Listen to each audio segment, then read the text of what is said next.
கிடைச்ச வண்டியில் ஏறி நினச்ச இடத்துக்கு போக முடியாதுங்க.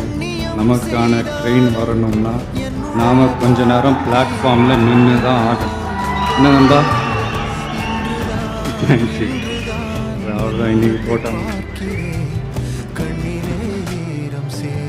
அதாவது ஒரு சின்ன விஷயம், நான் அங்கே உட்காரும் போது யோசிச்சுட்டு இருந்தேன், இது பேசலாமா வேணாமா இந்த மேடையில். சரி, ஓகே, பேசுறதில்ல, ஒன்றும் தப்பு இல்லை. அதாவது என்னென்னா, நான் நல்லா இருக்கணும்னு நீங்கள் நினைக்கிறீங்க, நீங்கள் நல்லா இருக்கணும்னு நான் நினைக்கிறேன். ஆனால் நம்ம எல்லாருமே நல்லா இருக்கணும்னு நினைக்கிறவங்க நல்லா இல்லைங்க, விவசாயிங்க.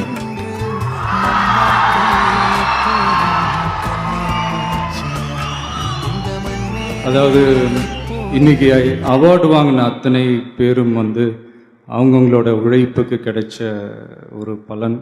ஆனால் எந்த பலனும் கிடைக்காம இன்னைக்கு போராடிக்கிட்டு இருக்கிற விவசாயிகளை நினச்சா கொஞ்சம் வலிக்குதுங்க. இந்த உணவு, உடை, இருப்பிடம்லாம் சொல்கிறோம், அதில் உணவுக்கு வேற முதலிடத்தை கொடுக்குறோம். ஆனால் அதை கொடுக்குற விவசாயிக்கு பசி ஈஸியாக தீந்துறதுனால தான் நாமளும் அவங்கள பற்றி அதிகமாக நினைக்கிறது இல்லையா நம்ம தெரியல. அதாவது காசு கொடுத்தா கூட சாப்பிட்றதுக்கு எதுவுமே கிடைக்காதுன்ற ஒரு நிலைமை வந்தால் தான் நம்மளாம் புரிஞ்சுக்குவோம் நம்ம தெரியல.